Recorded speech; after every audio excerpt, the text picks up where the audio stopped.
I've killed countless thousands. What's one more? I am the law.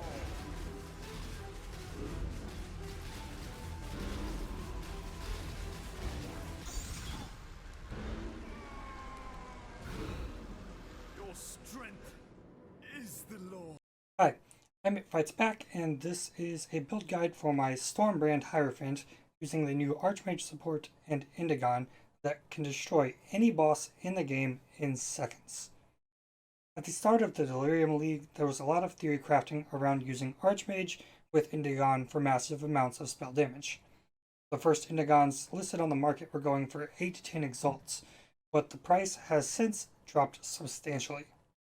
I think this is because most players who have attempted to use it struggle to make it work, because if you raise the mana cost of your skill above the maximum amount of mana you have, you lose all of the added damage from the Archmage support. I will go over in depth how this works, but this interaction makes the playstyle of this build different from any other build I have played in Path of Exile. Rather than spamming skills and doing damage, this build requires some restraint and precise timing of skills to maximize your damage output. If you execute the skill combos properly, you are rewarded with massive damage. After a while of playing the build, it becomes muscle memory and is fairly easy to execute if you put in the effort to understand how to use it. The build is designed to be a boss killer, and is an exceptional one at that. It can also clear maps with ease, however I do not enjoy playing this character in Delve. For everything else, it is fantastic. There are timestamps in the video description, and let's jump in and see what I'm working with. I'm currently a level 95 Hierophant, and the most expensive piece of gear, quote, required to make this build work is a 6-linked ivory tower. This chest piece allows you to go low life, gaining a bunch of energy shield from reserving your life, and it causes any chaos damage you take to drain from your mana rather than your life. With as large of a mana pool as this build has, chaos damage is fairly negligible. If I take the chest off, you can see that it is accounting for around 2,000 of my energy shield pool. My helmet is an Indigon. This helmet allows your mana flasks also to apply to life, and increases the mana cost of skills and spell damage for each 200 mana you have spent in the past 4 seconds. By increasing the mana cost of skills, you also boost the amount of added damage given from the Archmage support. The amulet is an at-series foible, which gives a massive amount of mana and mana regeneration, which can be further scaled with fertile catalysts.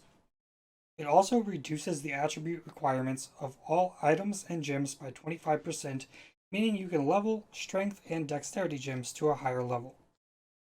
The Prism Guardian Shield is used to reserve auras on your life without the increased mana cost that comes from using the Blood Magic support gem. The dexterity and all res are very useful here as well. On my wand, I prioritize cast speed, a decent spell damage roll, and maximum mana in that order. I also sought after an open prefix for the lightning damage as extra chaos damage craft. I paid 1.5 exalts for this wand, and I later used a Crusader's Exalted Orb to try and get a useful suffix but hit Arcane Surge. The build already gains Arcane Surge by being a Hierophant. Before this wand, I was using this wand here with lots of percent increased lightning damage. The flat lightning damage is very negligible, because we will be gaining a ton of flat lightning damage from the Archmage support, so we really need to try and scale percent spell damage. This ring I crafted myself using metallic and lucent fossils on the Crusader Cerulean ring, and I think I was very lucky to hit this. The ability to apply conductivity on hit with no added steps is huge for this build. The Crusader Exalt on the wand also had the ability to give conductivity on hit, which would have removed the necessity for this ring. In my other ring, I wanted as much mana and mana regen as possible, because I covered my resists on gloves and boots, so I just needed the mana here. My boots have movement speed, mana, and resistances. I could be using Skyforth boots and covering the resistances on the mana stacking ring. The big upside of Skyforth is the stun avoidance, but they are expensive and you can avoid being stun locked with the Pantheon. So I am using these. I still have not ran Uberlab for boots enchant. LE penetration, if you have not killed recently, would add more boss damage, and 70% mana regen if you've used a spell recently would be nice as well, making the mana regen on the ring replaceable. My belt is only stacking mana and resistances. And on my gloves, all I wanted was mana and as much chaos resistance as possible. Having played the build quite a bit, I have not been phased by chaos damage at all with minus 10 chaos resistance. So I think you could get away with minus 60 chaos resistance and be perfectly fine.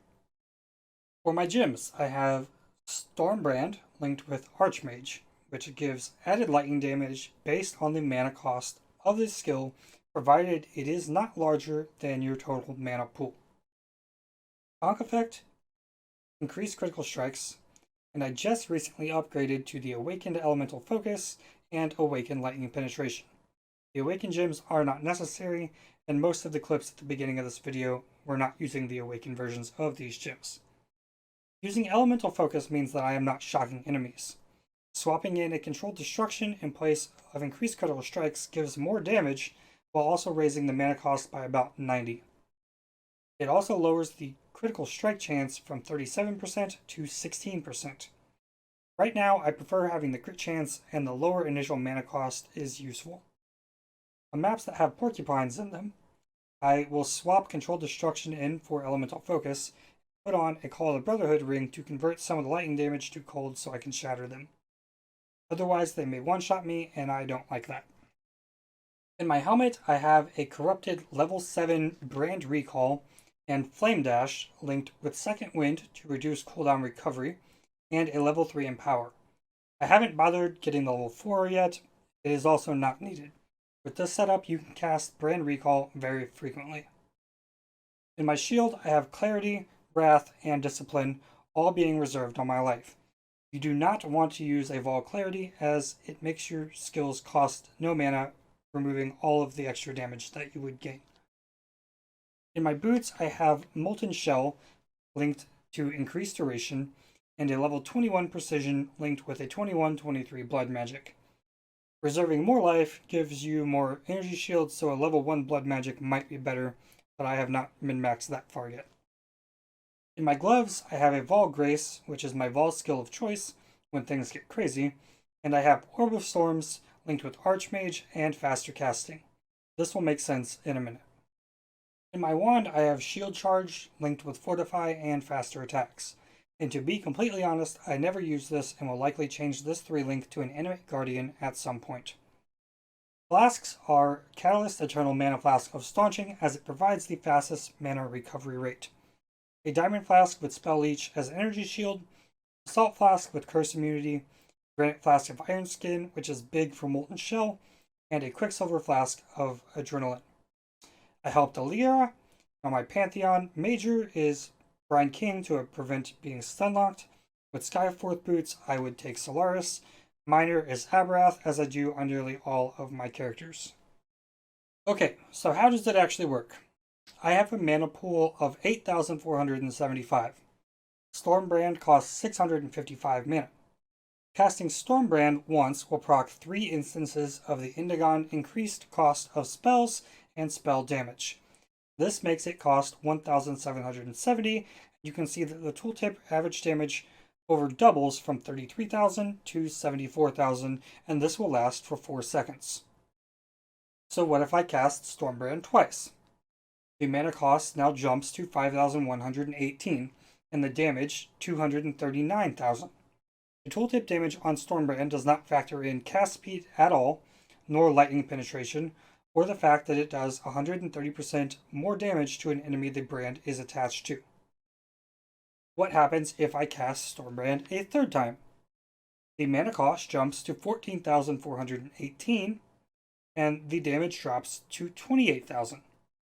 This is because the mana cost of the skill is larger than my mana pool of 8,475. So, the way that you map with this character is to cast Stormbrand twice and wait for the mana cost to drop back down to its base value before casting 2 more. Then you continuously move the brands around using brand recall. All of the currently active brands will deal the damage indicated on the tooltip regardless of when they were cast. The Indigon also raises the skill costs of all of your other skills. So after 2 Stormbrand casts, my Flame Dash now costs 125 mana and Brand Recall costs 94. So now using these skills frequently will slightly amplify the mana cost of your next 2 Stormbrand casts, also pushing the damage a bit higher as long as you stick to only casting 2 at a time. But if you cast them too early, you will brick your damage for the next 4 seconds. Like I said earlier, it requires some restraint that becomes muscle memory. In my experience, even if you brick your damage, the Stormbrand will still be doing enough damage to clear packs in maps, so it only becomes an issue on bosses and some rares. Now what about the Orb of Storms? I only use Orb of Storms on bosses. Linked with faster casting and Archmage, Orb of Storms has a mana cost of 238, which is enough to proc 1 instance of the Indigon effects. I refer to this as a primer for the Stormbrand as it boosts the mana cost to 1027. Then, after the first cast of Stormbrand, it now costs 2886. After the second cast, it costs 8094, which is still within the limit of my maximum mana pool. The tooltip damage here is 438,000. Immediately after casting the second Stormbrand this way, I do not have enough mana at the time to cast a third Stormbrand, so it is much harder to mess up and cast an extra Stormbrand, bricking your damage against bosses. There is more to this though. At this point, all of my other skills cost a lot more mana. If I press Orb of Storms, it is over, obviously. But what if I press Brand Recall, Flame Dash, Molten Shell, or Shield Charge? A single cast of any one of these skills raises my mana cost to 8,466, which is only 9 mana under my cap, maximizing my damage potential at 466,000 tooltip. A second cast of any of these skills, and I am now only doing 22,000 damage because I pushed the mana cost too high in that 4-second window. You have to be careful here. If this happens, you have to wait for it to reset back to its base value and try again. Very often during boss encounters, I will hover over my Stormbrand to check the mana cost and confirm I can execute the skill combo. This is extremely effective on bosses that have a very signaled start to the point where they can begin taking damage, like all of the Conquerors and Cirrus or even Metamorphs. I have not fully min-maxed this character, and these fights are already over instantly if you execute a skill combo properly within your range of max mana. If you are trying to replicate this build, you're going to have different gear, meaning a different amount of maximum mana and different skill costs, so you may have to tweak things in order to juice your Stormbrand to its maximum damage potential. So before I go over the passive tree, I want to touch on some ways that are available to tweak mana costs. First off, quality on Archmage support increases mana cost by 0.5% per 1% quality.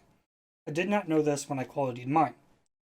At the time, I was using this Indigon with 54% increased mana cost for each 200 mana spent. I could play the build fine. But when I made Archmage 20% quality, my Orb of Storms Stormbrand combo cost more than my mana pool, so I had to purchase another Indigon with 50% increased mana cost, the lowest roll. So leaving Archmage at 0% quality will give you more room to play with the rolls on the Indigon. On the passive tree, there are several nodes that reduce the mana cost of skills as well. The Righteous Decree cluster in the Templar start, including this pathing node here. The Tireless cluster just below has reduced mana cost of skills, and the Dynamo cluster beside the Scion Life Wheel does as well. So let me show you, if I put on the 54% Indigon, what happens. My mana pool changes to 8520, and an Orb of Storms and 2 Stormbrand casts makes the mana cost 9,146, which is too high. Let's put in a 0% quality Archmage and try again. This time we get 9,071, still too high. let me add this mana cost reduction node on the passive tree. Now, when I cast the skills, it is 8,314 with a mana pool of 8596. So this works. Damage is way lower here because I'm only using a level 1 Archmage support for this example. If you invest the time to determine how to consistently get your mana cost to as close to your max mana as possible, you will be rewarded with massive damage.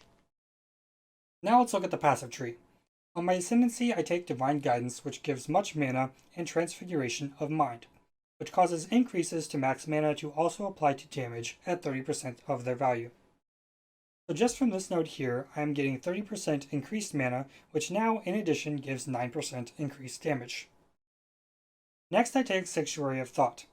This node gives Energy Shield based on your maximum mana, gives 100% increased area of effect if you have at least 5,000 max mana unreserved. It also lowers the mana cost of skills by 50%, and without this, the build would never work with Indigon. Then we have Illuminated Devotion, which gives some buffs to Arcane Surge. And finally, Arcane Blessing, giving Arcane Surge on hit with spells, therefore making you immune to all elemental ailments. Elemental ailment immunity is the only way to avoid these scorched, brittle, and sapped ailments, which are all very prevalent in Delirium content. It is also worth noting that Arcane Surge was not factored in on any of the in-game tooltip damage numbers we looked at in the hideout. If I do not address this, I am sure I will get comments on it, so why am I not using Sign of Purpose when I'm using a brand build? Sign of Purpose gives an additional brand. We already have 5, and we only need 2 for bosses. Enemies take 10% increased damage for each brand attached to them. This is effectively 20% more damage. With 60% Arcane Surge effect on the tree, Arcane Surge gives 16% more spell damage without factoring in the cast speed and Illuminated Devotion buffs. You also get 30% brand recall cooldown recovery speed. This is mitigated with the new Second Wind support gem, giving 29% cooldown recovery. So, by taking Sign of Purpose, you are giving up Elemental Ailment immunity for 4% more damage and 14% brand attachment range. That is why we take Arcane Blessing. The Elemental Ailment immunity is far more valuable. The passive tree is fairly optimized for in-game at this point, so it is not at all what your tree would look like while leveling this character. I have the mana regen nodes up to Righteous Decree, grabbing Holy Dominion on my way towards Devotion. Light of Divinity, Amplify, and Retribution are good early for damage. Over here I grab Divine Judgment for the Elemental Penetration. In the Jewel socket I have a Healthy Mind Jewel which turns the life nodes at Devotion into mana nodes. Moving up, Runebinder is huge for brand builds, allowing you to attach 2 brands to a single enemy. Also, I grab Arcane Capacitor, which gives mana and 50% increased Arcane Surge effect if you have spent 1000 mana recently, which is easy. I have Zealot's Oath, which turns the life regeneration at the Templar start into Energy Shield regeneration, and Arcane Potency for crit chance and multi. You will not use crit early on, rather you would grab Elemental Overload, and I will go over the Cluster Jewels last. The Insightfulness Cluster gives mana and Energy Shield while reducing mana cost of skills while on maximum Energy Shield, which can have an effect on your mana cost raising strategy in maps. If you have an issue with it, you can easily respec the last node for another mana node. Next, I have Mental Rapidity for the cast speed. These were the last 3 nodes I got from level 92 to 95. Shaman's Dominion gives a lot of crit multi for your brands. For leveling, you would likely want to path through this lower section and grab Explosive Runes on your way to the Witch section of the tree, maybe even grabbing Mind Over Matter for survivability. Moving along, I have Deep Thoughts for the mana, Annihilation for the crit, Mystic Bulwark and Prodigal Perfection give a large amount of mana, as does Arcane Will, also giving 4% max mana as Energy Shield. Deep Wisdom and Heart of Soul also give mana. Arcanist's Dominion gives spell damage and cast speed, then Lightning Walker gives lightning damage, cast speed, and lightning resistance. In the Jewel socket here, I have the Blue Nightmare. This gives 5% lightning damage as extra chaos damage. and nodes that give lightning resistance or all resistance in the radius also give spell block and chance to gain power charge on kill. So, Lightning Walker is also giving me 5% spell block and 15% chance to gain power charge on kill. Since I am not using Skyforth boots, this is a great source of power charge on kill as an alternative. Jewel Preparation would also give some spell block and Peacock. On the right side, I have Wicked Ward, which halves my energy shield regen and energy shield leech for more sustained energy shield recharge. It is personal preference on whether or not you want to use this. I am still torn on it, but it is only 1 point, and I am pathing to Throat Seeker anyways for the crit multi. Here I have Nimbleness for cast speed and crit. Pain Attunement gives more spell damage while on low life, which I am doing by reserving all of my life. This makes Arcane Vision mandatory, or else you would not have any light radius. In the jewel socket here, I have an Unnatural Instinct, which gives the bonuses of all unallocated small passives in the radius, which is better value from this jewel socket than you could get with anything else. In place of the Unnatural Instinct, you can use an Intuitive Leap to grab Melding, Dreamer, and Overcharged, as well as the other mana nodes if you wish. But the Unnatural Instinct is undoubtedly more efficient. I have Runesmith anointed on my amulet to give an additional brand, damage, duration, and brand activation frequency, which is essentially cast speed. On to the cluster jewels. My large cluster jewel gives most importantly 2 jewel sockets, Scintillating Idea and Storm Drinker. Scintillating Idea gives max mana and lightning penetration. Storm Drinker gives lightning penetration and energy shield leech. I have not been able to justify the 1 point into widespread destruction or the 20% increased elemental damage. If I had another point right now, I would put it into a cast speed node in the Witch start. In one of the jewel sockets, I have a medium cluster jewel for curses giving Master of Fear, Wish for Death, and a jewel socket. Master of Fear makes enemies you curse unnerved, causing them to take 10% increased spell damage.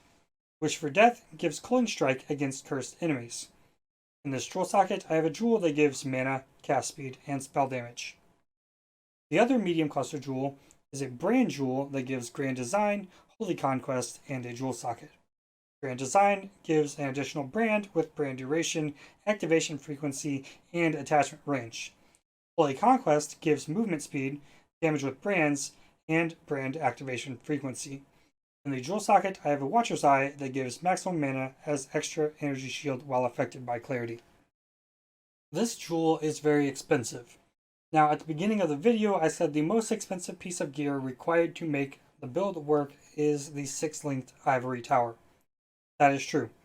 If I take this jewel out, I lose 2100 energy shield, but all of the damage is still there. Without the Watcher's Eye, you can still one-shot bosses, but you will die a little more frequently. It is probably more worth to invest into the Watcher's Eye than the Blue Nightmare Jewel or the Unnatural Instinct. The Path of Building paste bin is in the video description if you would like to look at it further. And I'm going to walk you through how to configure the damage and Path of Building for yourself from scratch. When I first load in my POB, I have to manually add in all of the cluster jewel sockets and that I helped Alira. I will activate all of my flasks, and then on the configuration page, we set the enemy to Shaper/Guardian. And it shows I am doing 194,000 DPS. The enemy is unnerved from the Curse Cluster Jewel. 2 brands are attached to the enemy, and we have power charges. Now we need to fill in the number of mana spent recently. This will differ for each build, and I want to calculate my maximum DPS. Orb of Storms costs 238 mana. Stormbrand 1 costs 1027, Stormbrand 2 costs 2886, and a Molten Shell cast costs 86. This totals to 4237 mana. And my in-game Stormbrand mana cost is now 8466, as I demonstrated earlier. If I enter 4237 mana spent recently and check, you're always on full energy shield to factor in reduced mana cost from Insightfulness. Path of Building shows my mana cost at 8,469 with 7.3 million Shaper DPS. It is still missing something though. Path of Building does not currently have a way to indicate that I have hit an enemy with a spell recently to give me Arcane Surge. On the calc screen for Stormbrand, it does not show I have Arcane Surge as above. So let's fix that by adding a level 1 Arcane Surge to the Flame Dash setup. This will cause Path of Building to factor in that we have Arcane Surge. If we look again at the calcs, now we see that Arcane Surge is giving 10% more damage, but we have 60% increased Arcane Surge effect, having spent 1,000 mana recently from Arcane Capacitor. So Arcane Surge should be giving 16% more damage and 16% cast speed. So we need to level it to 13 to indicate its actual effect. This shows that we have just under 9.4 million Shaper DPS with power charges, 8.5 million without, which would be more accurate for damage calculations against Cirrus. And that is the build. It is a bit more complicated to pull off than the version of the Stormbrand build many others have done using Fevered Minds and Voidbringer gloves, but the damage potential with Indigon is far superior if you put in the effort and execute it properly. I do not think this is limited to only Stormbrand, and there are a few skills you could effectively scale with Indigon and Archmage. Brands seem to be the best to use because you can freely move them with brand recall, but any skill with sustained damage output should be possible in the same manner. That being totem builds, maybe the cooldown trap skills, Blade Vortex, and Firestorm, potentially even Whispering Ice, though you would have to drop the shield. It would also be really cool if Archmage worked with Summon Raging Spirits or Animate Weapon, but it does not. I tried that. For any such build, you would scale the damage the same way through mana stacking, giving the flat lightning damage from Archmage coupled with lightning penetration, regardless of the damage type of the skill being used. I tried to cover everything I could think of. If you have any questions or would like to see an update once I have the character more min-maxed, let me know in the comments down below. Click a thumb button and subscribe. Thanks for watching. Here's a Deathless Uber Elder kill.